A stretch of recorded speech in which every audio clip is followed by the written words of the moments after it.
Dalam rangka kegiatan pemilu tahun 2024, Polres Garut akan memperagakan sistem peta dalam menghadapi kegiatan pemilu tahun 2024 guna terwujudnya Kamtibmas yang kondusif. Marilah akan kita saksikan bersama rangkaian simulasi sistem peta pemilu tahun 2024 oleh jajaran Polres Garut Polda Jawa Barat. Selamat menyaksikan.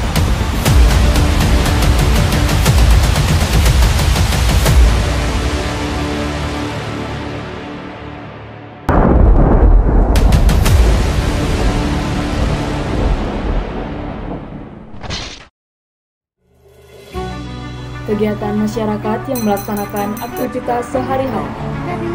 Di sisi lain, di perempatan jalan, polisi lalu lintas sedang melaksanakan gatur. Tiba-tiba melewat sekelompok kendaraan roda 2 yang mengendarai motor dengan ugal-ugalan, serta adanya pengendara roda 4 yang melanggar lalu lintas dengan menerobos lampu merah. Di saat yang bersamaan, kesigapan polisi lalu lintas melaksanakan penertiban, penilangan, dan pengejaran terhadap pelanggar.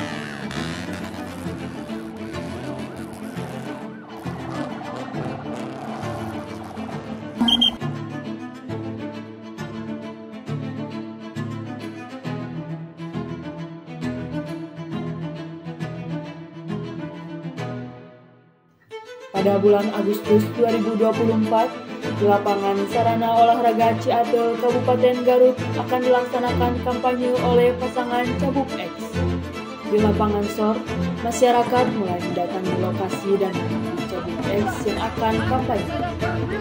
Kita lihat bersama rombongan Cabuk X dengan konvoi kendaraan berhenti dan menuju lokasi lapangan SOR Garut untuk melaksanakan kampanye.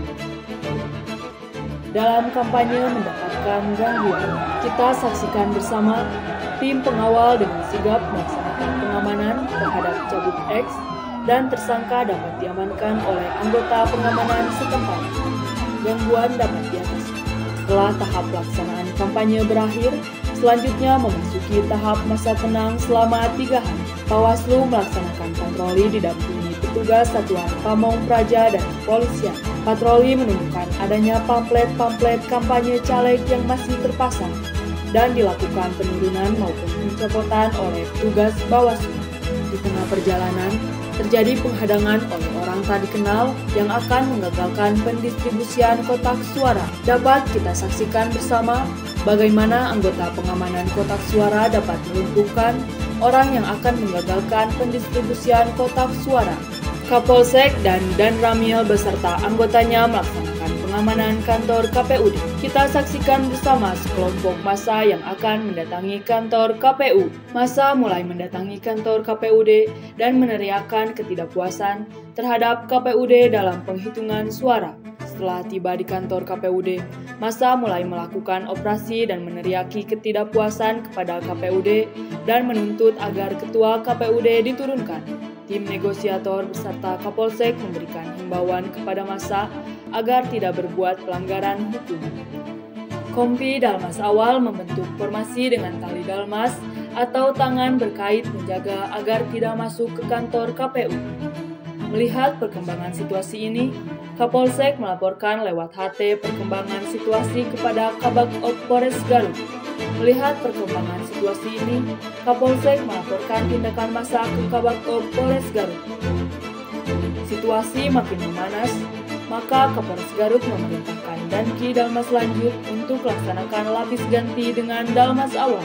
Massa makin memanas, terjadi sarung dorong dan pelemparan-pelemparan terhadap tugas. Danki Dalmas lanjut memerintahkan untuk mendorong mundur massa, memerintahkan water cannon untuk menyemprotkan air guna mencerai-beraikan massa, penembakan gas air mata, dan Ki Dalmas lanjut kembali memerintahkan untuk pendorongan. Penindakan yang dilakukan oleh Dalmas lanjut membuat massa semakin tidak terkendali. Komandan Kompi Dalmas lanjut melaporkan situasi kepada Kapolres Garut guna penindakan peleton Raimas. Massa semakin tidak terkendali dengan melakukan blokade jalan dan melakukan pembakaran ban, juga pengerusakan. Melihat perkembangan situasi, Kapolres Garut melaporkan tindakan massa ke Kapolda Jabar. Situasi makin memanas, Gelombang massa tambahan bergabung dengan massa yang ada sehingga situasi semakin tidak terkendali. Kapolres Garut memerintahkan Danki PHH Brimob untuk melaksanakan lapis ganti dengan Dalmas Lanjut. Dalmas Lanjut memposisikan di kanan kiri dari PHH Brimob. Anggota Propam mengawasi dan memantau anggota yang melaksanakan kegiatan pengamanan. Anggota Humas mendokumentasikan setiap tahapan-tahapan tindakan petugas dan massa. Kompi PHH Brimob melaksanakan penindakan kepada massa berdasarkan Perkap 2 tahun 2019 tentang penindakan huru-hara. Massa dapat dibubarkan. Komandan Kompi melaporkan situasi kepada Kapolres Garut melalui HT dan Kompi PHH Brimob melaksanakan konsolidasi. Kepulangan massa pasca dibubarkan oleh Kompi PHH Brimob. Dalam perjalanan melakukan kegiatan pengerusakan di sepanjang jalan, patroli presisi Polres Garut melaksanakan patroli dan menemukan massa yang melakukan pengerusakan. Patroli presisi melakukan tindakan dan pengamanan terhadap pelaku pengerusakan. Pasca penangkapan, massa yang telah dibubarkan melakukan pengerusakan gedung-gedung dan penjarahan barang-barang di toko sepanjang jalan Kota Garut.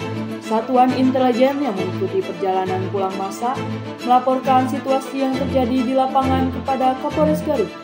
Mendapatkan laporan dari Satuan Intelijen, Kapolres Garut melaporkan situasi kepada Kapolda Jabar.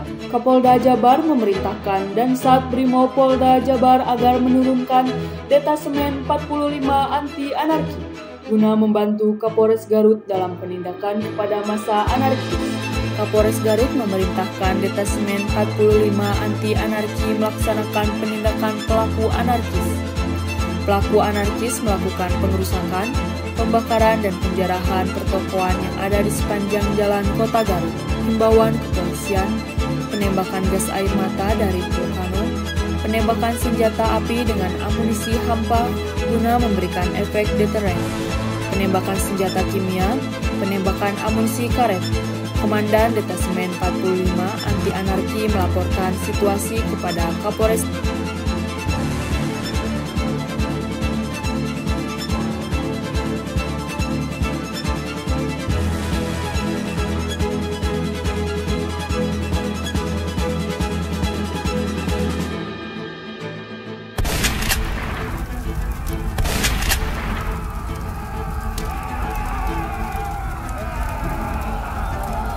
Selanjutnya melaksanakan konsolidasi.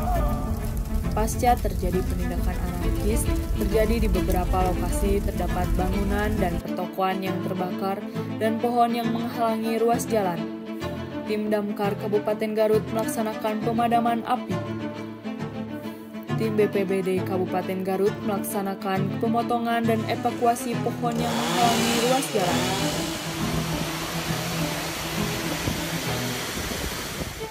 Kapolres Garut memerintahkan tim Sancang dipimpin Kasat Reskrim untuk melakukan penindakan dan penangkapan terhadap provokator pelaku pengerusakan dan penjarahan. Tim Sancang Polres Garut melaksanakan penindakan terhadap provokator. Tindakan tim Sancang melakukan himbauan, penggerebekan ruangan dengan teknik PJD, penangkapan tersangka dan pengumpulan barang bukti. Kasat Reskrim meminta bantuan Inavis dan DVI guna melakukan olah TKP di lokasi.